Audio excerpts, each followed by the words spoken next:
Business Growth Talks podcast is created and hosted by Mark Hayward. In this show, we talk about how to grow a business in the growth stage. The growth stage is often marked by rapid developments, increased revenue, and an escalating customer base.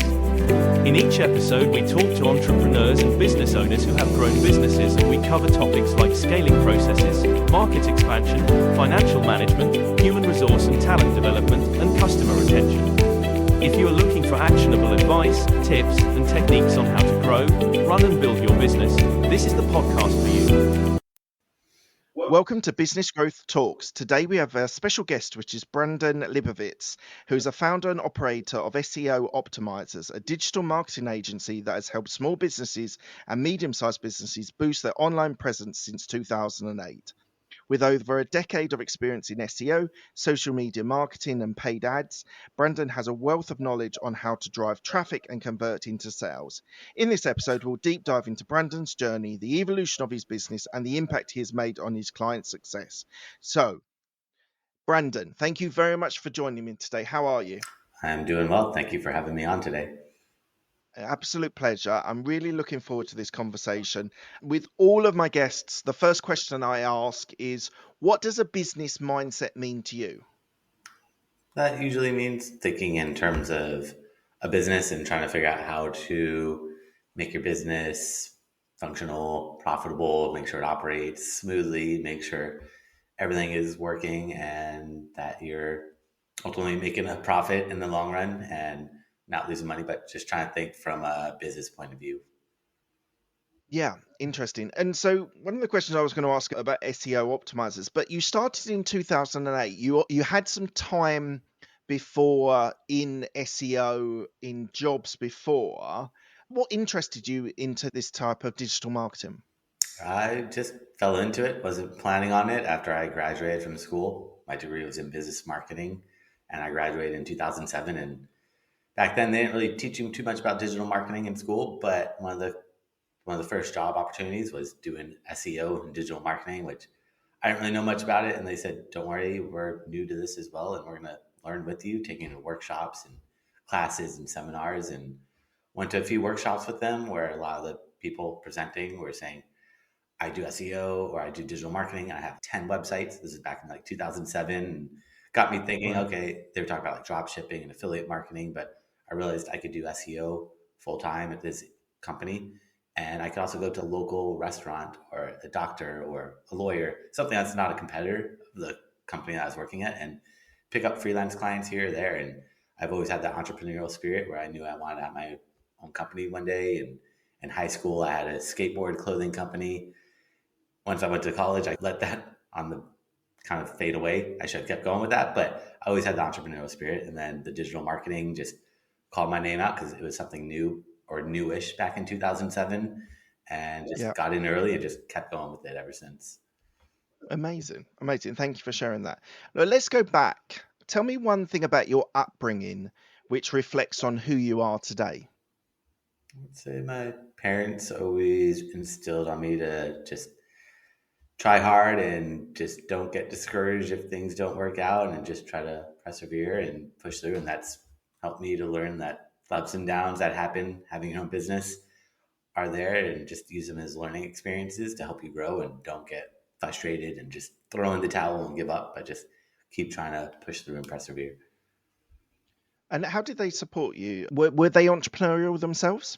No, but for something just stood out in my mind as a kid that I wanted to figure out how to have my own company one day. I always thought I don't want to work a normal 9 to 5, even though having your own company makes you work much more, but at least you get that freedom and flexibility to choose your own hours. But they always supported my decisions and were always there to help guide me and give me guidance and advice, which was really fortunate of me.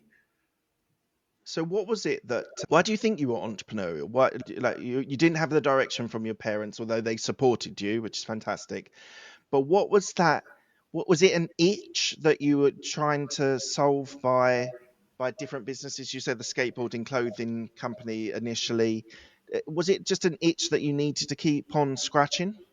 I think so. And also seeing my dad work 2 jobs made me realize how much work really takes your life away, and it could become a full-time job, and then after work you're working another job just to support people, and realize that I want to hopefully try to avoid that if possible. He didn't always work two jobs, but sometimes he'd have to work two jobs, and I'd see him coming home from work and then going back to work later that night, and realize that's seems very stressful and doesn't seem the best for the human body. I thought that having Mm. my own company would get me out of that 9 to 5 kind of rat race that everyone seems to be in, and it's just a way to get out of that. Is your father still with us? Is Yep. he still with you? Yep. Lovely. And what does he say to you now? What's his thoughts after you've been doing SEO optimizers since 2008? What does he say to you now? No, he is very proud and glad that I did it, and he knows that's a lot of work building it up over the years, but he is very supportive and is very happy that I was able to get SEO optimizers and build it up to the level that I've grown it to. Especially being able to quit my job and just focusing solely on this was a big leap of faith, but it worked out, and he's very happy. Same with my mom; they're both really supportive, which I'm lucky to have that. Yeah, absolutely. So you fell into digital marketing and you did some jobs there, but you said you started some freelance businesses outside, like restaurants and things like that. And when you started getting your first few clients, did you think at that point, after schooling, after university, and then into your first couple of jobs, was it right? This is the thing. This is what I'm going to invest. You've invested many years into it and built your business up. How did that first gig come along? Did you go out and source it yourself? And how was the first client that you worked with? Yeah, the first one I think came from me sourcing it out because people don't really know me. I didn't have a website back then, so one of the first clients I got was actually someone that they did insurance, and they were able to build websites on Dreamweaver, and I didn't really know custom coding and Dreamweaver and HTML, and they said, "Hey, let's barter. You do my SEO, and I'll build you a website." And I said, "All right, let's give it a shot." I think I was posting ads on Craigslist back then. There's little Right. snippets saying, "Hey, if you need help with SEO," which if you are starting off right now, Craigslist is not the worst place. It's not the best place, but it's a good place to just get your foot in the door, get some experience, Yeah. and found that one person that was actually a really good client, and we're still friends to this day. He kind of mentors me in business and helps me out. But I got lucky with that, and he built that website. And then once I had a website, then I could showcase myself and do SEO on my own website because I knew how to do SEO. I just building websites is a whole different ballpark where it requires Yeah. HTML or PHP or CSS, and all that stuff was really new to me. But that was a really great opportunity that I'm lucky I found that person, and we worked together, and I was able to, back then it was much easier to rank websites. So I was able to rank him really fast and even rank him above government websites because he was selling Medicare supplemental insurance. The government ranked number one, but he had a really good name. He bought the domain Medicare supplementalinsurance.com. And back then, exact match domains really helped out a lot with SEO, and then building some backlinks just shot him up above the government. And he was very happy and still is to this day. Amazing. What's the biggest challenges that is now facing SEO, websites, digital marketing at the moment? Because obviously it's changed over the years. Websites were relatively new. Getting them ranked was obviously very important. But the advent of like social media and other avenues, how does SEO and what's the biggest challenges that companies face when they're looking at SEO at the moment? I would say just try to figure out what's going to happen in the future because it's so dynamic and everything is constantly changing, especially with AI, and just trying to figure out what's Google going to do. Is Google going to incorporate AI into the search results, which they're starting to do? Is that search GPT going to take over, or what is the future? But I feel like a lot of people are worrying about that. But as long as there's a search functionality on the internet, then there's ways to optimize it. SEO is not really for Google. It's for anywhere that you could search, whether it's Amazon and TripAdvisor or any website where there's search functionality.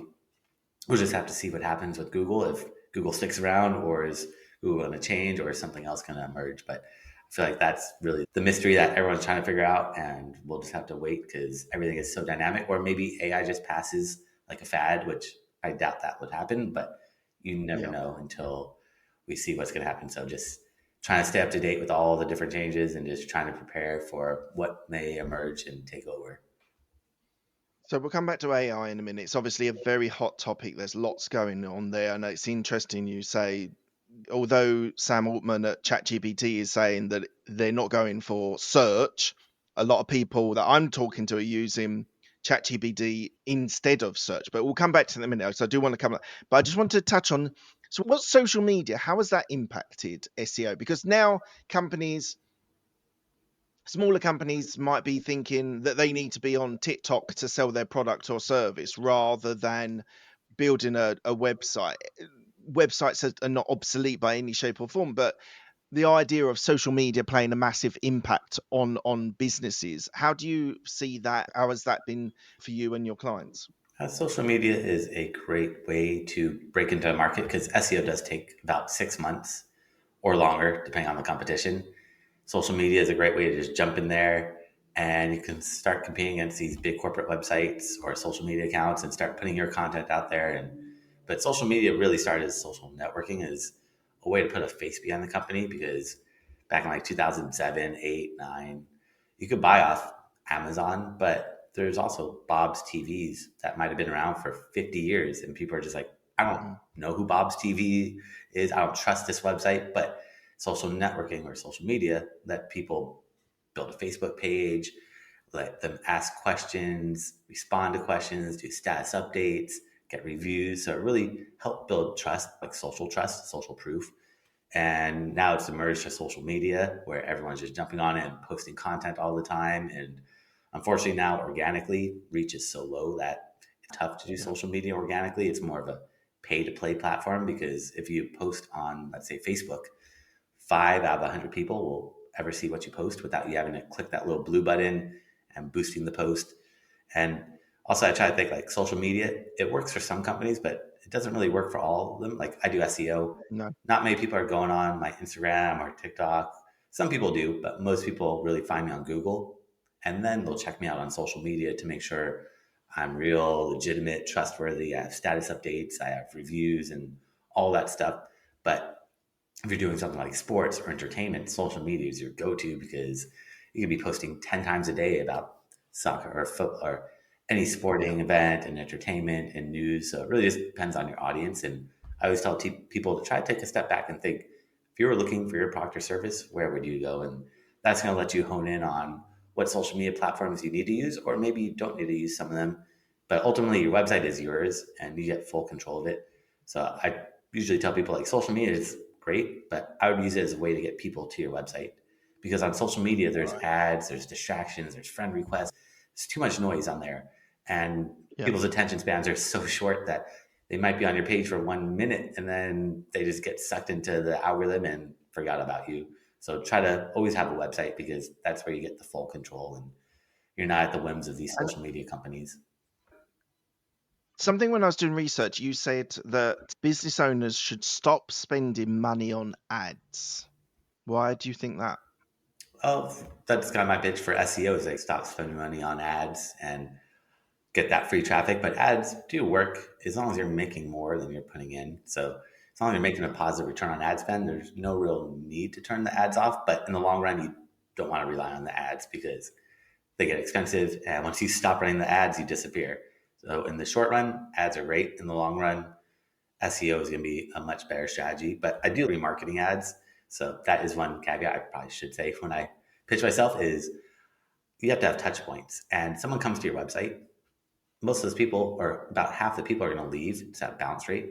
So how do you keep yourself top of mind to all these people that have left your website? And that's where I like to follow people around. So if you look on Amazon, you look at a product, but you don't buy it, you see those ads follow you around everywhere. Doing the same thing from my own website and my clients' websites. Even if you're not selling the product, like I offer free classes. So if someone comes to my website but doesn't sign up for a free class, I'm going to follow them around with ads saying, hey, sign up for a free class. Then if you have signed up for a free class, for free consultations, if you haven't taken or signed up for a consultation, I'll follow you around with the free consultation ads.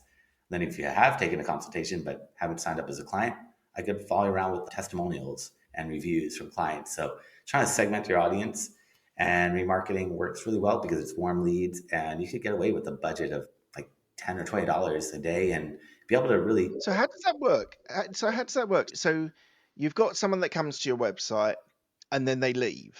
They have a look at it. They decide it's not for me now. What's the next step? You're then following up with them because they've come to your web. Like, how does the process work that you're then leading on to? You should see my free course or a course, and then if they don't sign up for that, then you give them testimonials. What's the process? What would really help a business owner here to actually set that into place that they can have that for their sort of their flow for their process? The most important thing is trying to look at your website and think about the different buying stages that people are in and trying to segment those audiences, because a lot of people just set up a remarketing ad and target all traffic. But you really need to know that like people are in different buying stages and phases on your website and just trying to adjust for that. But you go into Google Ads, you sign up, create an account, and then you put a little tracking code on your website. And that lets Google track people and see where they go. And Google's pretty much partnered with almost every website on the internet that shows banner ads. So it doesn't matter where you go, if you go on Fox or CNN or Forbes or the New York Times or LA Times or any website, Huffington Post that shows banner ads, your ad will show up to people. That's another touch point to build trust and credibility, especially when you're selling something high ticket. People aren't just going to buy something right away. Some people might, but you really need to build trust up, and that extra touch point really helps solidify and build that trust and credibility up for a business. Is that called programmatic advertising? Heard of programmatic, but I think it's a little different. Remarketing is really just only targeting your audience and traffic. I haven't really done too much with ads in the past until I found out about remarketing, and I found out about also YouTube, because with YouTube, Google owns YouTube, and I can remarket to you on YouTube, but also I get 30 seconds free ad space. So if someone watches your video ad for 29 seconds and then skips it, you don't pay a penny. After 30 seconds, it's 10 cents a view. It's really cheap, and it puts a face behind the company. And once I did that, once I created a YouTube video, the first day somebody called me up and was like, one of your SEO classes like 6 years ago. I was in startup mode. I wasn't ready, but now I'm ready. And I saw your commercial on YouTube, and I was like, it's not really a commercial. I just filmed it with my cell phone, because authenticity is also really important, not just to have this huge production, but really just show that you're authentic, you're a real person, real business. And iPhones or Samsung Galaxies or whatever cell phone you have nowadays is going to be good enough to record a video, and it works really well. Yeah. Why should clients choose to work with you? What differentiates you from other digital marketing or SEO companies? In the past, I only focused on SEO, and SEO is ranking you higher on Google, which gets you more traffic to your website. But business owners don't care about traffic. They want conversions, sales, leads, phone calls. That's where now I start doing the remarketing ads with them and try to look at more holistically, not just only focusing on SEO, even though that is the main bread and butter, but just working with them to make sure their website's optimized for conversions, making sure it looks good, it's easy to navigate through. There's a good call to action at the top of the page with a value proposition and maybe a video or some bullet points so people could quickly skim the website, get what they need to know, and make a decision to whether they want to work or contact you, fill out a form, or hit that back button. How do you get your clients? I'm assuming SEO is a major point for you for gaining your clients, but what methodologies do you use to acquire your clients? Doing SEO on my own website and then teaching classes. So another way my friend and I started doing classes back in 2013 is a way to just teach people, and realized we thought people would pay for our classes, which some people did, but most people were just like, I want to learn SEO. And then they realize how much work it is. And then they're like, all right, how about I just hire you, because I don't have time to learn this. I have to work on my business, and I'm not trying to learn a whole new field, but at least now they're educated. If they do hire somebody, they know what to look out for. And just word of mouth, referrals, social media, like YouTube mainly. Social media is okay, but YouTube, it's really good. Building a channel up on there and being a guest on other people's podcasts helps out, but just trying to get my name out there as much as possible and really putting my face as a company, because people don't really buy off SEO optimizers. They buy off branded. And that's what I've learned over the years is I have to really brand myself more. My company is still there, but I have to really put myself out there and let people know that I'm the subject matter expert. I've been doing it since 2007, and that I'm not going to be one of those fly by night companies that just comes and takes your money and disappears, which I get a lot of clients that come to me saying, hey, I worked with this company and I look at what their SEO is or look at their website and I really don't see much SEO. I don't really see many backlinks. And unfortunately, they're just not getting what they're looking for. So how have you leveraged YouTube? Because it's something that I'm very interested in. I've been growing my channel on YouTube as well as on the podcast, and it's been very successful for me in the last sort of 6-7 months. But so what do you do on YouTube, and how have you been able to leverage that for your success? I usually put my classes that I teach up on YouTube or sometimes these podcasts. So if you give me the raw video, then I would put that up on YouTube and just try to give value, really. Try not to promote myself, but just offer tips and advice about SEO, doing some shorts every once in a while. But really, my YouTube is just throwing my content up there, my classes, podcasts, and things like that, which I am working on making specific YouTube content where it's just not my classes, but me just talking about a subject matter like keyword research or backlinks or AI or whatever that topic is, and just making a more YouTube geared video because the videos I'm putting up on YouTube are more like class style. So it works, but that's not really what people want to see on YouTube because I'd rather go to your class. I want to get something a little bit different, but it has worked for the most part in the past. And I'm just going to keep building on that and just being consistent, doing SEO on your YouTube channel, like with the video file names, making sure that those have keywords in it, trying to put descriptive text in the description box. So describing what that video is about, transcribing it if it's a short video, timestamping it if it's a long video, and just trying to do the SEO best practices with the title and things like that that I know work to help websites because Google owns YouTube. So the algorithms are similar, not the same, but there's a lot of overlaps. Who are your target clients? Who are you looking to work with? If you had an ideal client, who would it be? Usually it's local businesses that I work with or e-commerce, but I prefer local businesses. And it doesn't really matter what type of business. I've opened up almost any niche because that's if I'm working with like a dentist or a restaurant, same strategies apply. It's just changing the keywords from dentistry to food and restaurants. And then the backlinks, when I'm building backlinks, finding sites that are related to, if it's a dentist, finding health related websites. If it's a restaurant, finding websites about food or entertainment and nightlife and things like that. So just trying to adapt the strategy. But for the most part, as long as you're a local business or e-commerce, those are really the two that I prefer to work with. And how is AI changing your industry? I don't think it's going to be a flash in the pan. I think it's something that's going to be with us.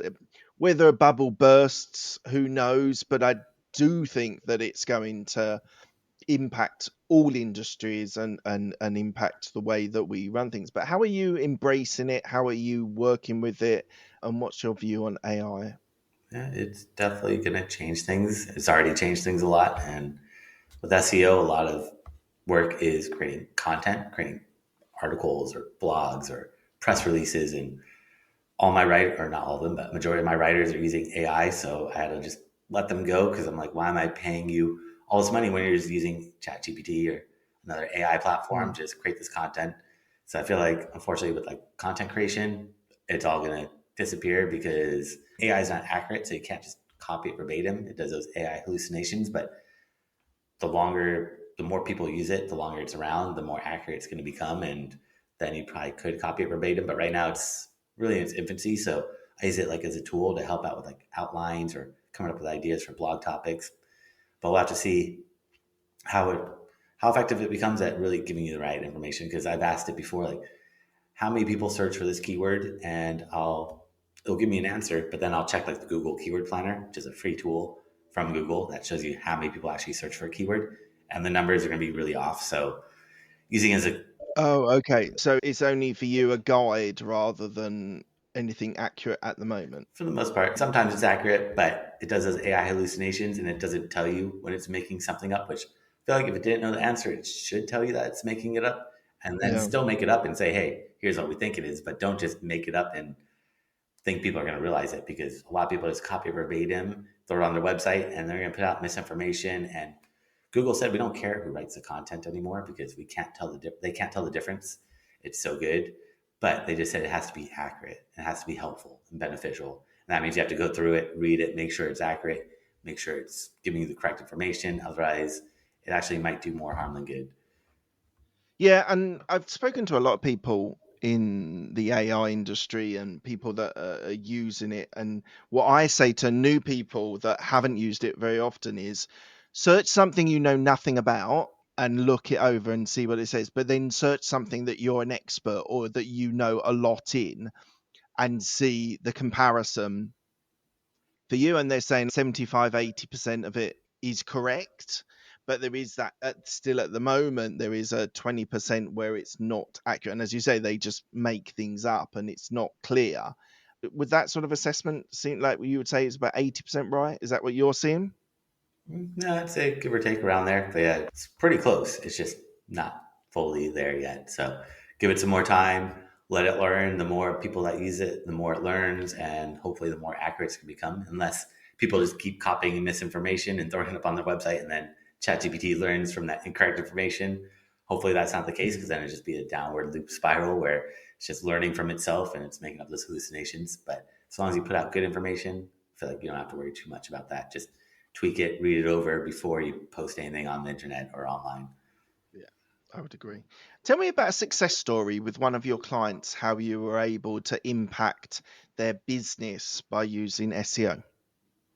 Yeah, one of my recent clients is a clothing company, and they sell clothes. They have a really niche, so they do it for like music festivals, and worked with them. And at the beginning, they added a lot of backlinks because they're a pretty big brand, but their on-page SEO, like keywords and things like that, weren't properly structured. They had a lot of duplicate pages that were competing against each other.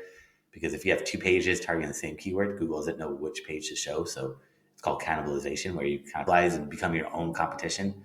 So cleaning up their website, clean up all that on page, the technical issues, got Google to better understand, read their website, and really shot them up and moved them up a lot more, because they were on page one for a lot of keywords, but they were at the bottom of page one. And page one's where it's hyper competitive. Everyone's doing SEO, and you really need to be a stand out and do things that are going to differentiate you versus the competition. And by making those on-page changes within 3 or 4 months, they moved up to the top 3 positions, because they already had a lot of backlinks. So they had a lot of trust built with Google.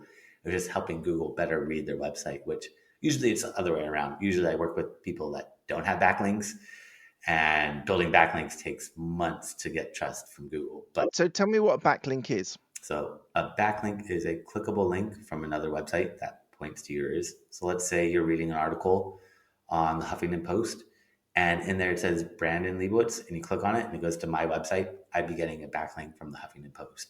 So the more websites that have clickable links pointing to yours, the more popular Google sees you as, the more trust they're going to give to you, and the higher they're going to rank you in the search results. And how do you get those backlinks effectively and get your name out there that the backlink can support you and your business? There are lots of different ways to build backlinks, but the thing with backlinks, it's all about quality, not quantity. A lot of people just go onto like Fiverr and buy 1,000 backlinks for $5, and these are all from low quality sites that are not relevant to you. And what you need to be doing is finding sites that are relevant and authoritative. That's the two things that Google's really looking at, is not just getting you on any random website, but finding niche related websites. And a great way to do that is you have to offer something for free. If you just ask a website, like if you're a restaurant and you find another, like a food blog, hey, can you write about my restaurant? They might say yes, but they're probably not. So if you offer something of value, like if you're a restaurant, maybe you could offer this food blog a 10% off coupon or something. Or you could reach out to them and be like, hey, I want to write an article for your blog about, if you're an Italian restaurant, you could say, hey, I want to write a blog about 7 recipes that you could do at home to make great Italian food, or something really generic, informational, and offer that. But if you're just asking for a backlink, it's not going to work. It's a lot of work building those backlinks. Another way is I do guest podcasting. So I reach out to podcasts that relate to what I'm doing. And usually if I'm a guest on other people's podcasts, I'll get a backlink. You can have your own podcast.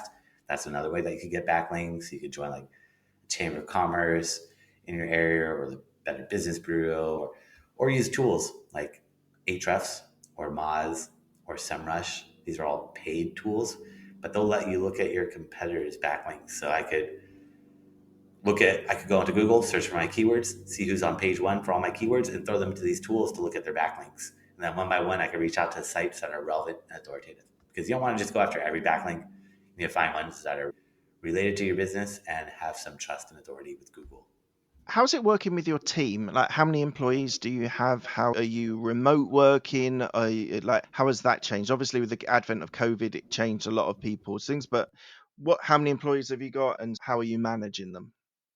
Yeah, it's all remote. Thought about having office space, but then after COVID happened, realized that it's not really needed and I like the flexibility of just being able to grab my laptop and work from anywhere, but have about 10 writers on staff that I know are not using AI. At least I hope that they're not.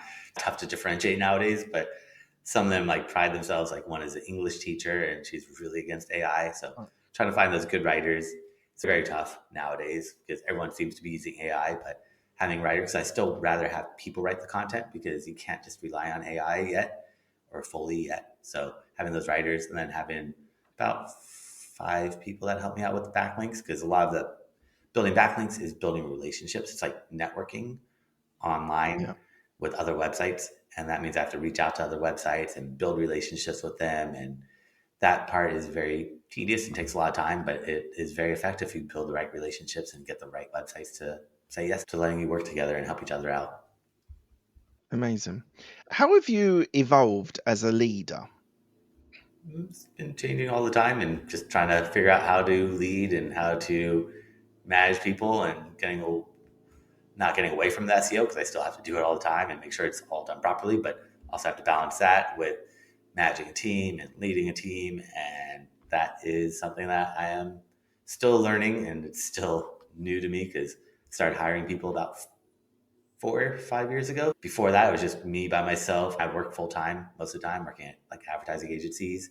And before work and after work and on my lunch breaks, I'd work on my own company and eventually built that up to quit my job, I think in 2018, maybe 2017. So Okay. I was doing SEO full time for a while and had my own company, but I just was happy to have that full time job and make some extra side hustle money while I was doing that. But eventually I was able to quit my job and now I've just been trying to learn, reading books about how to hire, how to manage, how to structure your organization and things like that. Just trying to learn as much as I can. And I believe hiring is the hardest part of being a business owner. Do you agree?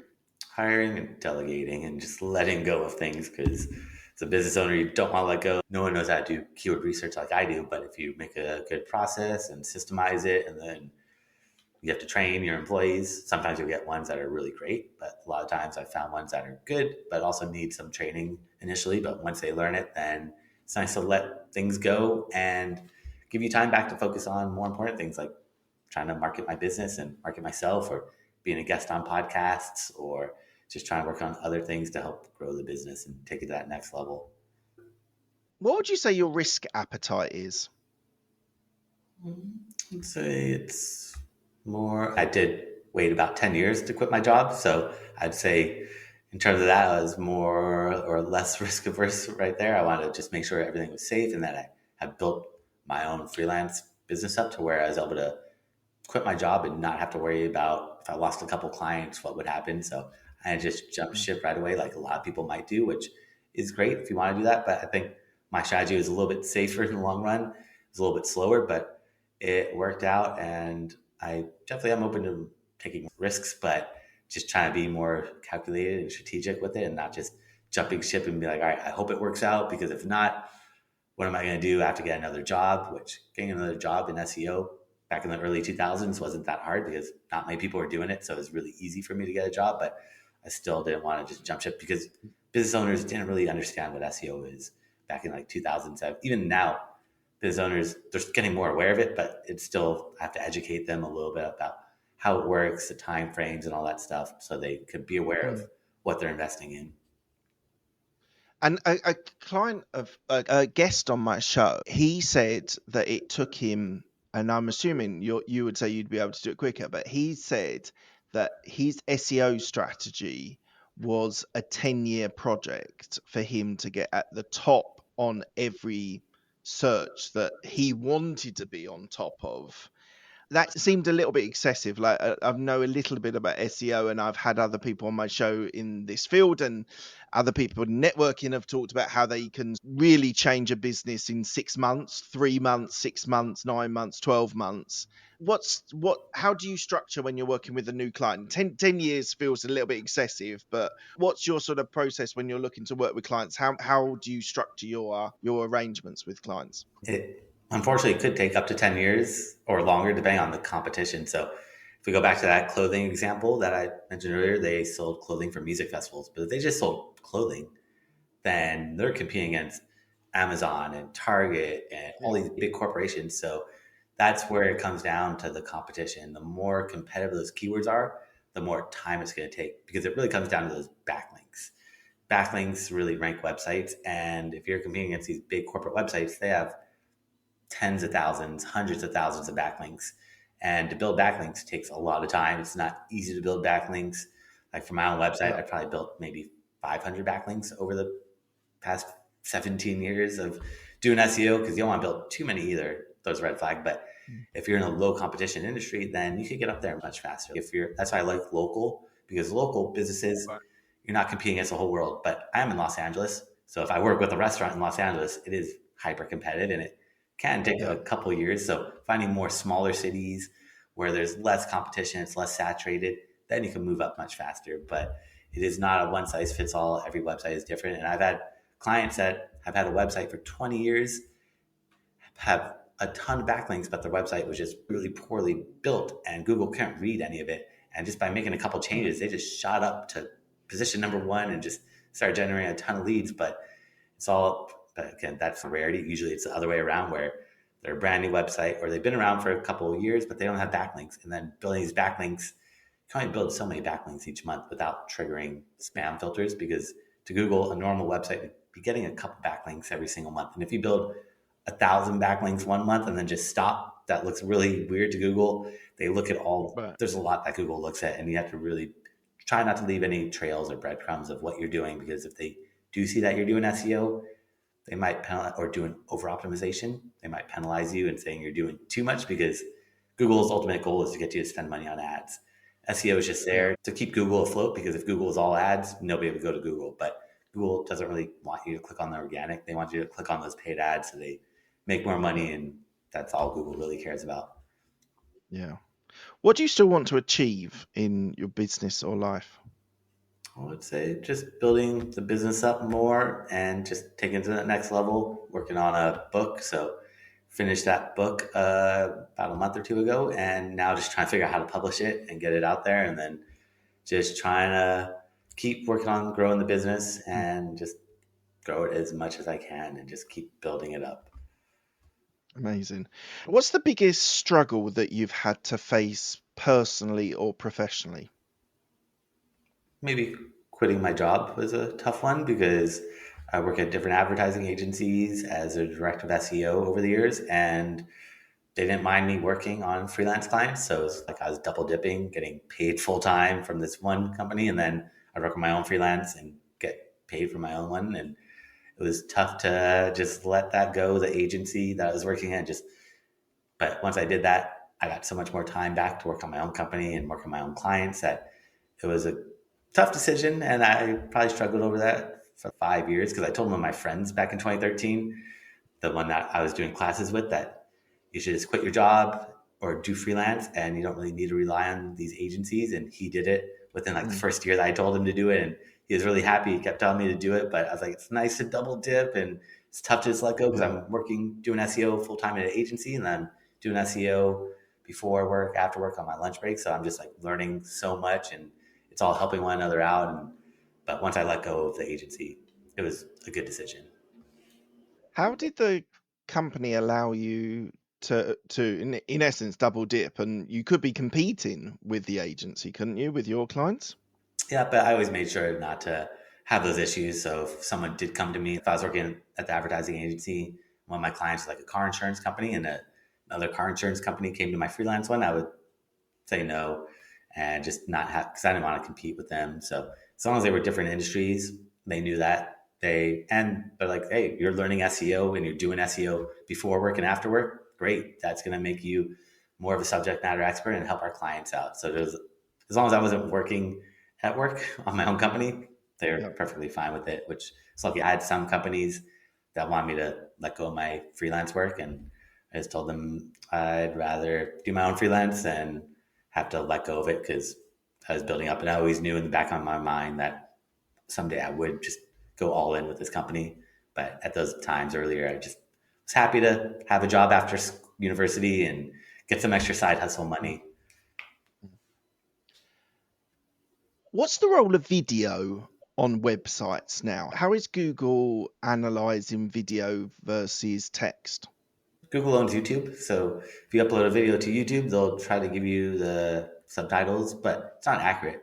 And Google is getting, or YouTube is getting better at it, understanding videos, but they're not there yet. And the more text you could put on the website, even on YouTube, the more text you put in the description, or if you put your own subtitles up, then that's you giving text to YouTube, and they really still love that. So maybe in like a few years, they'll be able to read images and videos and understand audio much better. But right now, it's still pretty new where I'd say it's 80% there. It's just not fully there. So a video on your own website is advantageous for the user because they might go onto your website and they might see a video and then be inspired to buy. But those videos are not necessarily helping your SEO. Is that right? They might help a little bit because sometimes people say, hey, putting a video on your website, it's going to draw people in. It's more for people, but sometimes people Yeah. say put a video up on your page to help differentiate yourself from the competition because Google might see that all these websites that are on page one have the same content or similar content, similar text, but now you have a video that might help give them that extra edge, especially because Google owns YouTube. So if you take that video Yeah. from YouTube and embed it on your website, I feel like that's going to help more versus just uploading a video Oh, really? directly. Is that actually the case? So putting YouTube videos on your business website can be advantageous. Yep, and it'll also help your YouTube channel because when you're putting Yeah. when you're embedding the video on your website, you're giving YouTube a backlink from your website, and you're Mm. giving your video a backlink, and those backlinks Yeah. do help out with YouTube. So if you can embed your videos on third-party sites, which is not easy to do, you can do it on your own website, but if you can get on Mm. other third-party sites, that really helps out because YouTube wants more backlinks because Google Yeah. knows the more backlinks, even though Google owns YouTube, they can just push it up at the top, but that wouldn't be fair, even though I'm sure they might give it a little slight advantage over Vimeo or Dailymotion or any other video platform. But Yeah. those Yeah. backlinks always work really well. Definitely help. Amazing. Look, we're coming to the end of the interview. I ask the same 6 questions to all my guests. They're quick fire questions. They don't need a quick fire answer. And they're a little bit thought provoking, is what's been commented on. The first question is, what's the best decision that you've made? Probably getting a mentor for business has been very helpful and helped me learn from their mistakes and avoid them or hopefully avoid them and just really help accelerate you. So I always recommend if you can get a mentor, get one. If you don't know where to get one, I teach classes at the Small Business Association, which is also partnered with SCORE. And if you go to score.org, they'll partner you up with a mentor anywhere in the world, which is nice nowadays. Before COVID, couldn't really do that, but now since everything's online, if you can find someone in person, you can meet them in person, but most of them will do it on Zoom or phone calls. So there's no real need not or reason not to get a mentor, and it really does help out for business a lot. Amazing. What's the best piece of advice you've been given? I'd say just probably learning from your mistakes and growing from them and not just getting discouraged because there's always those ups and downs with managing people, hiring people, even with SEO. Google, you're at the whims of Google, and Google kind of controls everything. And Google just flip that switch and say, we're looking at backlinks today. Now we're going to not look at them, which I doubt that would ever happen, but they really change everything. So you're just really having to stay up to date with all the changes and just not get discouraged when things don't go wrong or don't go right because you just learn from it, grow from it, and now you can see what is actually going to move the needle. Amazing. Who's the person that's helped you most in your career? And you can't say your mentor. I want someone else. No, I would probably say that one client, that first client that I got that helped me build the website, even though they are my mentor, but building that website was what helped me get to that next level because I was stuck and I was just posting ads and cold calling and cold emailing people, which never worked. I don't think I ever got a client from cold calling. Maybe I got one or two, but it's just so much. Even went like door to door, knocking on business doors and trying to talk to the business Mm. owners. But once I had a website, that was like my resume, my portfolio, my case studies, everything. So just putting that in one cohesive place for people to find. Back then, social media wasn't really big, so I can't really. I mean, you could do LinkedIn nowadays, but still having your own website gives you more control and really lets you showcase your work and your experience. And that really got me to that next level because before that, I was just stuck and I knew SEO. I just didn't know how to get the word out to the world. And that website really Yeah. helped change things around. Amazing. Tell me about a regret that you have. I would say maybe this skateboarding company in high school that I Why? started because it was getting pretty popular and people loved it. And I was getting into all these stores, and skateboarding is my passion. And when I went to university, I just focused more on school and kind of let that company go to the wayside. But now that I've been doing SEO for so long, I've realized I've helped out all these companies over the years. I should probably help myself out. So about 5 or 6, 7 years ago, I started a skateboarding page on Instagram and it took off, has a couple 100,000 followers on it. So Brilliant. trying to see what I could do with that and get back into my passion, even though I love marketing and helping businesses out. If I could follow my own passion, which I always recommend to people, follow your passion. Don't just jump into SEO because it's a hot topic, but find something that you really care about because you're going to be doing this for a long time. And if you're not passionate about it, it's going to be tough to do it. So that's one regret that I didn't jump on that skateboarding long time ago. I kept it going because it would have been 20 plus years that I've had that company. But now starting from scratch, not scratch, but starting anew and starting a new company is not easy. It's a lot of work and time and dedication. Are you doing the clothing again? No, this time I feel like clothing is just too You're competitive, just doing Instagram too and stuff, are saturated. you? So I'm actually making the bearings, the part that goes in the wheel to make the wheel spin. So finding something more niche because it seems like everyone is making a clothing company nowadays. Not everyone, but a lot of people are making clothing companies or so I'm Yeah. just trying to find something more niche. And that's what I always tell people too, is try to find something more unique, niche that helps differentiate yourself. Like that clothing company that I work for, they sell it for music festivals only. So it helps them break in and penetrate that market versus just selling something really broad and generic. It's doable, but it's just going to take much more. That's where you have to have that 10-year plan because it's going to take a lot more Yeah. time to build it up. What are you most proud of?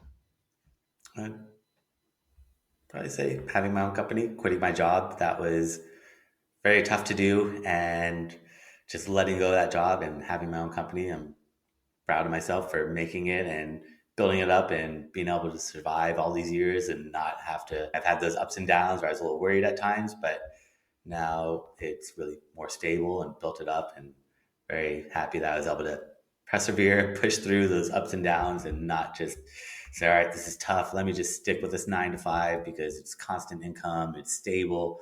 I don't have to worry about getting Yeah. clients because getting clients is tough. Managing clients is tough. Managing people is tough. But the more you do it, the more you learn and understand how to just better suit everyone's needs and make everyone happy. And what does legacy mean to you? I'd say just leaving that positive impact on people around me, on businesses, on others, and just not just being one of those kind of fly by night companies that just comes, grabs people money and leaves, but trying to show people, hey, SEO optimizers, they've been around since 2007. We're not just going to disappear. We're going to stick around. We're here for the long term, and just doing that for your own personal life too. Like letting people know that you're reliable, you're trustworthy. You're not just going to use people or use friendships just to get you to move up and take advantage of people. So just trying to treat others like you want to be treated and just try to put that positive, spread that positive message and be a good person overall. Amazing. And lastly, where can people find you if they want to reach out to you? I actually create a special gift for everybody. if they go to my website at seooptimizers.com. That's seooptimizers.com/gift. And they can find that gift there along with my contact information and a bunch of classes I've done over the years. I've thrown up for free. So if they want to see step-by-step how to do a lot of stuff that we talked about, they can watch those classes. And also if they want a free website analysis, I'm happy to check out their website from an SEO point of view, and they can book some time on my calendar there as well for free. Brilliant. Thank you so much, Brandon. Thank you so much for being on my show. I really appreciate you. You've given some great insight, and definitely going to rethink our website and how to do that. So thank you so much for your time. It's been an absolute pleasure. Thank you for having me on today. Cheers. Thank you for listening to Business Growth Talks. This podcast is released every Monday, so don't miss an episode by subscribing to all podcast platforms, including Apple and Spotify. Have a great day.